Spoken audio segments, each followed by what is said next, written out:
partie de la première déportation, c'est Daniel qui se met maintenant en prière. Donc le peuple, nous sommes dans la situation d'un peuple qui est en exil, un peuple qui a été détruit, un peuple qui n'a pas, dont les rois n'ont pas obéi à Dieu, dont les rois se sont détournés de l'alliance que Dieu avait établie avec leur père, dont les rois se sont mis en abomination, dont les rois ont ouvert les portes à des dieux étrangers, et la colère de l'Éternel s'est abattue. Alors que Dieu avait établi une alliance avec Moïse, une alliance que Dieu avait établie avec le peuple, alors que quand l'Éternel les a sortis de l'Égypte, il avait établi une alliance, il avait parlé à ce peuple que aussi longtemps qu'ils vont demeurer dans l'alliance, ils vivront la bénédiction. Mais dès l'instant qu'ils se détourneront de cette alliance et qu'ils vont se lier avec d'autres dieux, ils vont se lier avec des étrangers, l'Éternel ouvrira la porte des malédictions qui va s'abattre sur ce peuple-là. Bien-aimés, c'est le cas de plusieurs parmi nous. Plusieurs parmi nous, Dieu avait établi une alliance avec eux. Plusieurs parmi nous, Dieu avait fait une alliance. Je ne sais pas pour ta vie, Dieu t'avait promis des choses, Dieu t'avait dit des choses à faire. Mais beaucoup d'entre nous, lorsque nous nous détournons de l'alliance de Dieu, lorsque nous nous détournons de la parole de Dieu, parce qu'aujourd'hui nous sommes avec Christ, nous sommes au temps de la grâce, nous ne sommes plus au temps de la loi. Mais dans le temps de la grâce, bien aimé, cela n'empêche pas que lorsqu'on commet des péchés, lorsqu'on vit n'importe comment, lorsqu'on s'éloigne de la face de Dieu, qu'il y a des conséquences qui vont tomber sur nous. Et ici, dans le cas de ce peuple-là, bien aimé, ils se sont éloignés de la face de Dieu. Ils se sont détournés de la face de Dieu. Les rois se sont mis dans l'abomination. Les rois ont commis des péchés, ont commis des abominations. Et la colère de l'Éternel s'est abattue pour eux. Et Dieu a fait de façon qu'ils soient dispersés. Voilà pourquoi ils ont été transportés, ils ont été pris, ils se sont partis en exil. Et ici, Daniel, dans ce cas, Daniel se trouve également en exil à Babylone. Et ici, on voit également que la prophétie de Jérémie, qui annonçait, donc Jérémie avait annoncé que, dans Jérémie chapitre 25, vous voyez de Jérémie chapitre 25, versets 11 à 12, et de Jérémie 29 à 10, Dieu avait annoncé, il dit ceci, surtout au verset, Jérémie chapitre 29, verset 10, il dit, car ainsi parle l'Éternel, dès que 70 ans seront accomplis pour Babylone, je me souviendrai de vous et j'accomplirai à votre égard ma bonne parole en vous ramenant dans ce lieu. Donc Dieu avait donné une parole qu'après avoir souffert pendant 70 ans de votre exil, moi Dieu je descendrai pour vous ramener dans votre pays. Donc Jérémie, Daniel ici, il s'est souvenu. Il rappelle à Dieu dans sa prière que Seigneur, tu avais promis qu'au bout de 70 ans. Donc, qu'est-ce qui s'est passé? C'est-à-dire qu'après d'avoir fait son calcul, Daniel a fait le calcul. Il s'est rendu compte que maintenant, ça fait 70 ans. C'est le temps maintenant pour le peuple de retourner comme Dieu avait promis. Donc ici, Daniel ne fait que rappeler à Dieu la promesse, la parole qu'il avait donnée par la bouche des prophètes. Ce qu'il avait dit par la bouche du prophète Jérémie, Daniel est en train de rappeler cela à son Dieu. Bien aimé, c'est pourquoi toi et moi, nous qui sommes des intercesseurs, quand nous venons dans la présence de Dieu, quand nous venons prier notre Dieu, bien aimé, quand on prie, on ne fait que rappeler à Dieu ce qui a été écrit dans sa parole, ce qui est écrit dans sa parole. Si nous prions simplement avec la parole, alléluia. Quand on prie, bien aimé, on prie avec la parole. C'est pourquoi là, Jésus-Christ a dit qu'il nous enverra le consolateur, que nous avons un intercesseur, le consolateur, celui qui est en nous, c'est lui qui nous montre quoi dire dans nos prières, même quand nous manquons de paroles, bien-aimés. Aujourd'hui, bien-aimés, à force d'être intime avec la parole, à force de méditer la parole, lorsque tu te mets à prier, systématiquement le Saint-Esprit commence à te rappeler les paroles de Dieu. On ne prie pas dans le vide. On prie en se basant sur les vérités de la parole de Dieu. Qu'est-ce que la Bible dit de ma situation? Quelle promesse Dieu a faite par rapport à cette situation par laquelle je suis en train de traverser, par laquelle je suis en train de passer? Nous nous rappelons à Dieu simplement ses paroles, ce qu'il a dit. Et ici, Daniel est en train de rappeler à Dieu les promesses qu'il avait faites à son peuple. Daniel commence par rappeler à Dieu, oui, le peuple a failli, oui, le peuple a désobéi, oui, le peuple s'est éloigné, oui, le peuple a commis les choses les plus abominables, oui, le peuple s'est tourné vers d'autres dieux, oui, le peuple a adoré des dieux étrangers. Mais Seigneur, tu avais dit dans ta parole qu'au bout des 70 ans, tu descendras pour ramener ton peuple. Bien-aimé, je ne sais pas si toi aussi, c'est dans ton cas, tu as vécu des temps difficiles. Tu as désobéi à ton Dieu, tu t'es éloigné de la face de Dieu, tu t'es détourné de la face de ton Dieu. Je vais t'annoncer ce soir que Dieu te dit que les termes de cette souffrance les souffrances sont déjà arrivées à leur terme. Il est temps maintenant pour toi, Dieu est sur le point d'intervenir dans ta situation. Je parle à quelqu'un aujourd'hui que l'Éternel te dit que les termes de ta souffrance, tes souffrances sont déjà arrivées à leur terme. Qu'il est temps maintenant que Dieu puisse descendre, qu'il puisse ouvrir la vanne, qu'il te ramène dans cette alliance, dans cette chose qu'il avait promise pour toi. Les souffrances ne sont pas éternelles. C'est ce qui est merveilleux avec notre Dieu. Dieu ne nous laisse pas souffrir de manière éternelle. Ce que Dieu il fait avec nous, c'est que nous puissions être conscients, comme le fils de prodige qui s'est souvenu au fond de lui qu'il a désobéi à son père, il s'est éloigné de son père, il a dilapidé tout ce que son père lui avait donné. C'est comme vous et moi, Dieu nous a bénis, Dieu nous a ouvert des portes, mais à cause de notre mauvaise vie, à cause d'un mauvais chemin, de mauvaises décisions que nous avons prises, nous avons tout dilapidé. Nous avons fait des promesses à Dieu que nous allons commencer à donner nos dîmes, nos offrandes. Mais nous n'obéissons pas à cela. Mais en tant que fils prodige, lorsque je me rends compte que j'ai été loin de la face de mon Père, je n'ai pas obéi, je n'ai pas fait les choses comme il faut. Bien-aimé, c'est possible de retourner encore dans la maison de notre Père. Et ici, Daniel est en train de rappeler à Dieu que oui, Seigneur, le peuple n'a pas obéi, le peuple n'a pas respecté les termes de cette alliance, les conditions de cette alliance, les conditions qui feront en sorte que le peuple puisse vivre les bénédictions. Mais maintenant, Seigneur, nous voici. Souviens-toi de cette parole que tu avais donnée. Bien-aimé, notre Dieu, c'est un Dieu qui est un Dieu de fierté. Dieu aime que nous puissions lui rappeler les promesses. Quand on vient devant Dieu et qu'on lui rappelle ses promesses, Seigneur, tu avais dit ceci. Tu avais dit ceci sur ma vie. Tu m'avais donné une parole de connaissance. Tu m'avais donné une parole de prophétie. Tu m'avais donné une révélation. Tu m'avais donné une vision. Qu'on t'aime dans tel nombre d'années. Oh Seigneur, tu me donneras telle chose. Père, souviens-toi de ta parole. Tu avais parlé sur ma famille, Seigneur, qu'un jour, toute ma famille te servira. Seigneur, toute ma famille se lèvera pour te servir, Papa. Pourquoi je suis le seul à continuer à te servir, Papa? Souviens-toi de cette parole. Tu avais parlé à mes parents que, Seigneur, un jour, toute ma famille, Seigneur, te servira. Mais pourquoi je suis le seul en ce moment à devenir ton serviteur? Souviens-toi de ta parole. Tu avais parlé sur ma famille, Seigneur. Tu as dit dans ta parole qu'on ne trouvera aucune femme stérile dans ta maison. Mais pourquoi dans ma famille, Seigneur, il y a encore des femmes stériles? Qu'on rappelle à Dieu sa parole. Je viens t'annoncer ce soir, bien-aimé, je t'annonce en ce jour, toi qui réécouteras cette portion des Écritures, que Daniel était un intercesseur de Dieu. Mais il y a une chose qui a fait en sorte que les prières de Daniel soient exaucées, que Daniel puisse aller vraiment dans la présence de Dieu pour prier en ce sens. Parce que Daniel était un personnage qui était intègre. Daniel était un personnage qui était fidèle. Fidèle comment? Quand tu lis les chapitres du début, tu lis du chapitre 1 jusqu'au chapitre 6, qui raconte les récits, l'histoire de Daniel. Comment il s'est confronté à ce roi, ses successeurs, ces rois successivement qui l'ont poussé, qui ont emmené ces jeunes hommes à pouvoir désobéir à Dieu. Mais ils sont restés fermes sur les décisions.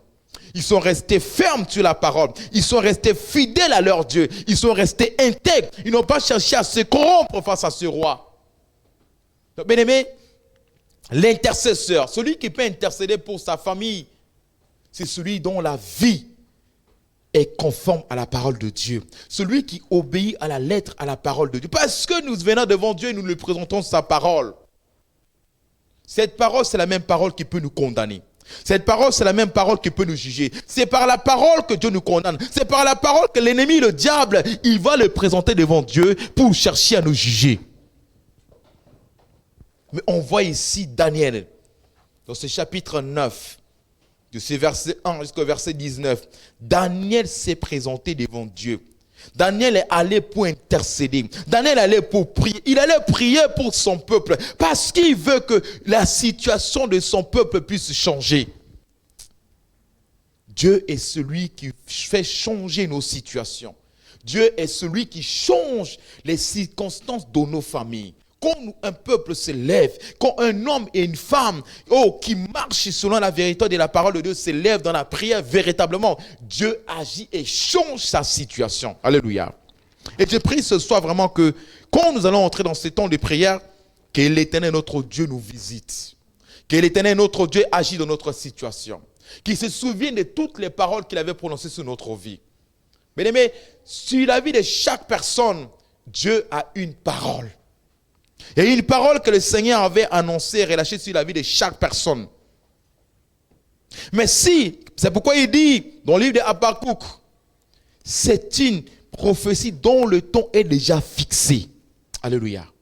Il y a une prophétie dont le ton est déjà fixé. Une prophétie pour ta vie, une prophétie pour tes enfants, une prophétie pour ton époux, une prophétie pour ton épouse, pour ta famille, pour notre église. Il y a une parole que l'Éternel avait déjà fixée dans le ciel.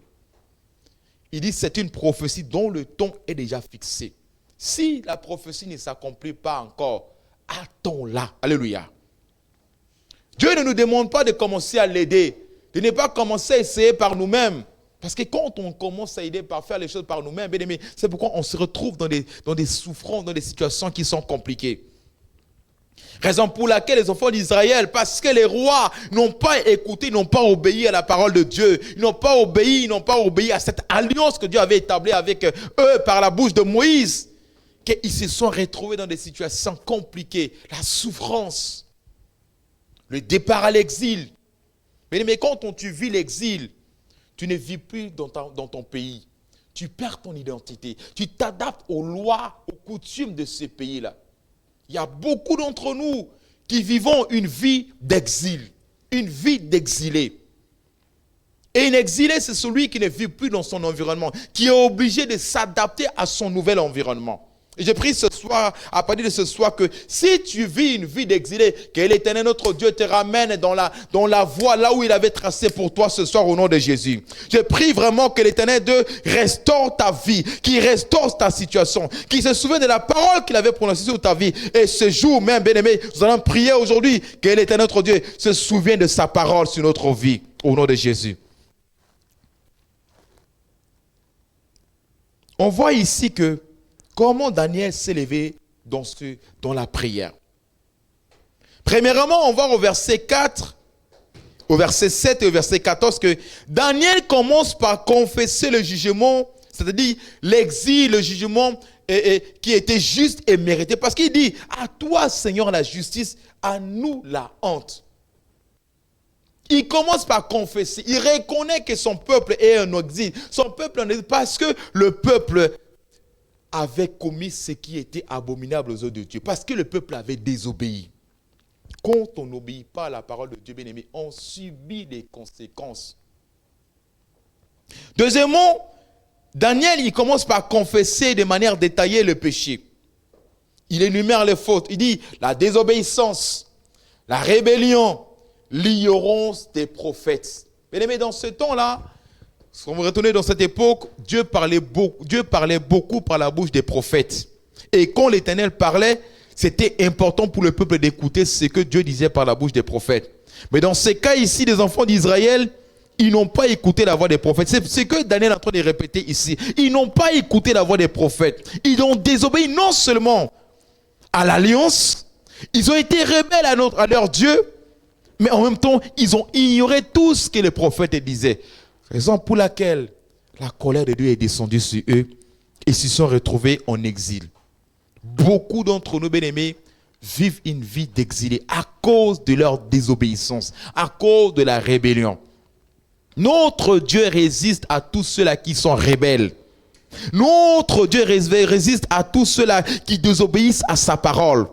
Voilà pourquoi ce soir, voilà pourquoi toi qui écouteras cet enseignement, même en différé, si tu as été désobéissant, si tu as été, tu as été rebelle à ton Dieu, si tu as ignoré les écrits, les annonces par la bouche des prophètes, si Dieu a parlé par la bouche des prophètes pour te ramener sur le droit chemin, à partir de ce jour, c'est possible encore de revenir vers ton Père. Troisièmement, Daniel nous rappelle ici que la reconnaissance de la honte actuelle. Il admet donc que la situation actuelle de son peuple est une honte et que le peuple est en train de vivre la ruine. C'est comme la prière de Néhémie, c'est comme la prière d'Esdras. Les deux ont reconnu la souffrance de leur peuple.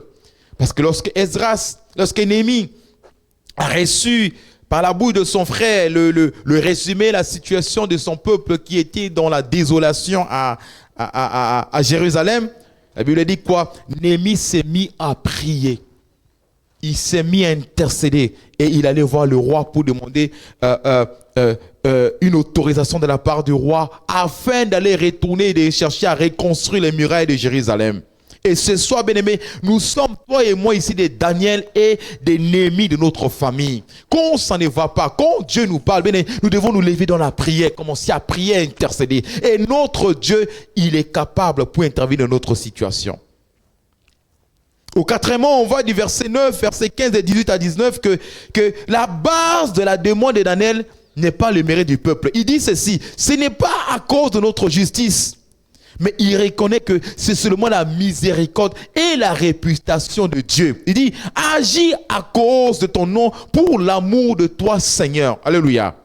Quand nous prions, bien-aimés, nous demandons simplement, la miséricorde de Dieu est là. C'est pourquoi Hébreux dit ceci, approchons-nous du trône de la grâce. Approchons-nous avec confiance du trône de la grâce. Là où nous pouvons être secourus. Là où nous pouvons trouver la misère. Bien-aimé, celui qui reconnaît ses fautes, bien-aimé, celui qui reconnaît que je me suis égaré de la face de Dieu. Je n'ai pas obéi à la voix de Dieu. Mais devant son trône, je peux trouver miséricorde. Il peut me pardonner encore. Il peut encore intervenir dans ma situation. Et il reconnaît qu'il n'y a que le nom de Dieu seul qui peut changer notre situation. Alléluia. Le nom de Dieu est capable de changer n'importe quelle situation de notre vie, bien-aimé. Peu importe les sorciers, peu importe la montagne de ta situation, le problème que tu peux vivre, mais il suffit que tu prononces le nom de Dieu. La Bible dit quoi? Christ a reçu le nom qui est au-dessus de tous les noms. Que devant son nom, tout genou fléchit. Bien-aimé, c'est ma plus grande prière. Vraiment, moi, quand je passe par des moments difficiles, ma prière à moi, des fois, je ne fais même pas je ne dis pas n'importe quoi. Je dis, Seigneur, tu dis, devant ton nom, tout genou fléchit. Tout genou. Je prends ma maladie, tu dois fléchir ton genou. Je prends le premier travail, tu fléchis ton genou. À l'immigration, tu fléchis ton genou. Le blocage par-ci, par-là. Oh, si les hommes en parlaient sur moi, devant ton nom, Jésus. Tout doit fléchir son genou. Qu'est-ce qui peut dépasser le nom de notre Éternel? Il a reçu le nom qui est au-dessus de tous les noms. Christ a reçu le nom au-dessus de tous les noms. Tout. C'est-à-dire que ça englobe tout, bien-aimé. En entier. Il n'y a rien qui peut dépasser devant le nom de Christ. Et ce soir, en ce jour, nous allons tout amener devant ce nom. Nous voulons qu'aujourd'hui, Seigneur, que cette année 2025 ne terminera pas avec toutes ces situations. Que cette année ne va pas finir avec cette situation que nous sommes en train de vivre. Que ma famille ne terminera pas l'année avec cette maladie. Oh, mes enfants ne termineront pas de cette année avec les mêmes situations. Notre église AMJC ne terminera pas comme ça. Notre pays ne finira pas comme ça. Nos frères et sœurs ne finiront pas comme ça. Nos familles ne finiront pas comme ça. Que Dieu, devant ton nom, tu as dit devant ton nom, tout genou fléchit. Alléluia. Nous allons prier simplement devant son nom. Proclamer son nom. Proclamer seulement le nom de Jésus. Le nom qui guérit. Le nom qui bénit. Le nom qui délivre. Le nom qui change. Le nom qui restaure. Le nom qui relève. Le nom qui transforme. Le nom qui brise les chaînes.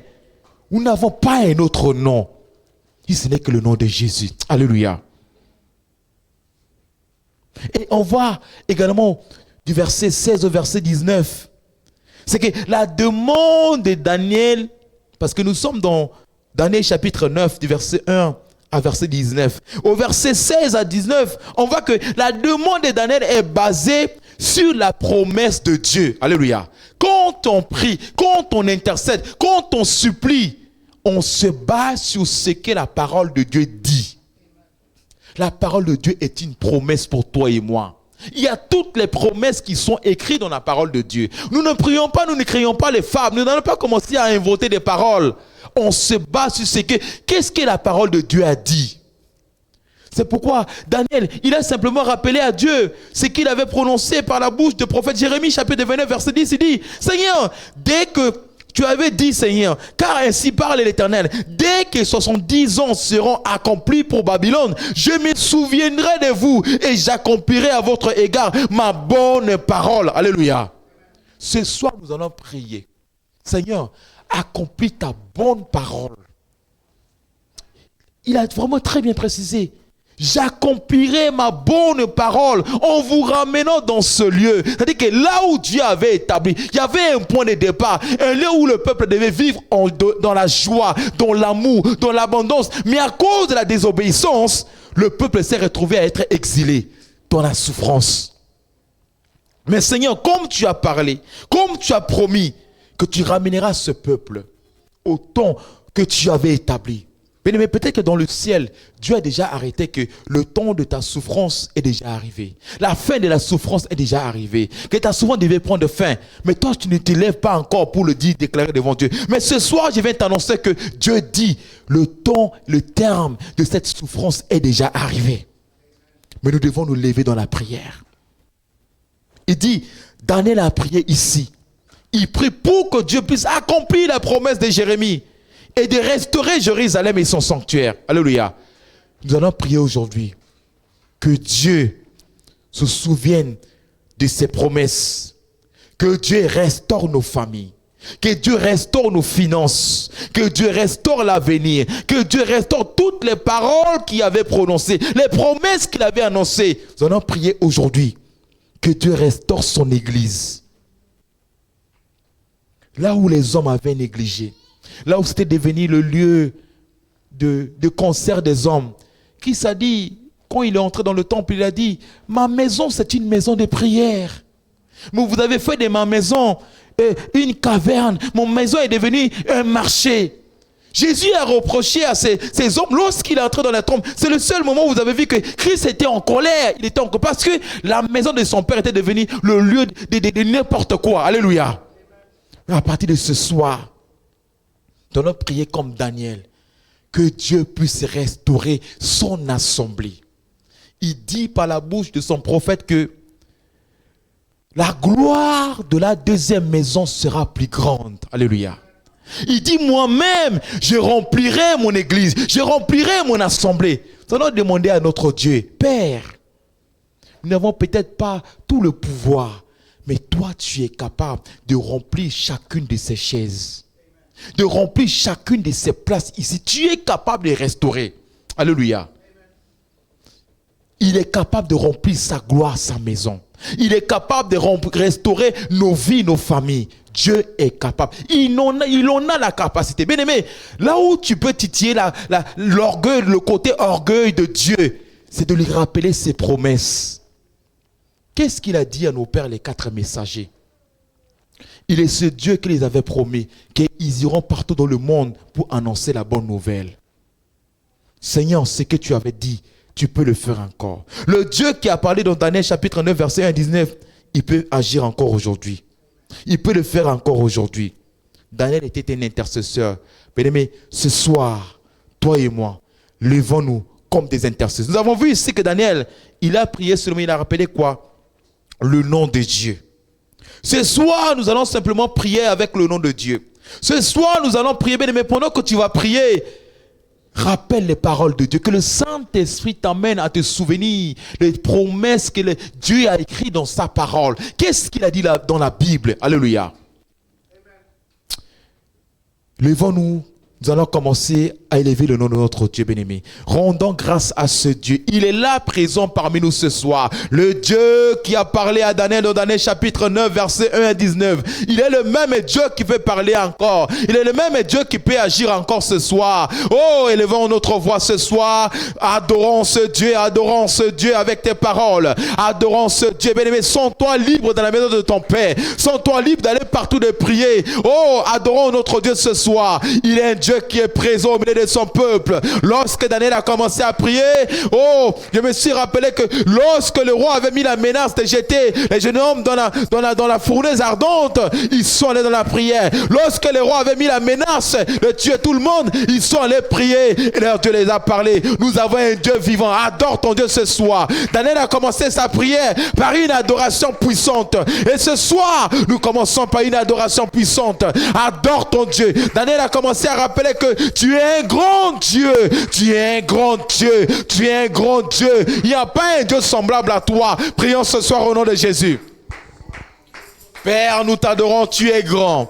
Tu es un grand Dieu, l'Éternel des armées. Tu es un grand Dieu. Tu es un grand Dieu. Il n'y a pas un Dieu semblable à toi, papa. Il n'y a pas de Dieu semblable à toi, l'Éternel des armées, papa. Oh, toi le grand Dieu. Toi le Dieu véritable. Toi le Dieu puissant. Toi le Dieu adorable. Toi le Dieu merveilleux. Toi le Dieu glorieux. Nous t'adorons ce soir. Nous t'adorons ce soir. Nous t'élevons ce soir. Nous t'élevons ce roi de gloire, Père éternel. Ton peuple est pris ce soir. Des adorateurs comme Daniel, comme Néhémie, comme Ezra ce soir. Oh, comme Moïse ce soir. Nous nous sommes levés en soleil, Père éternel.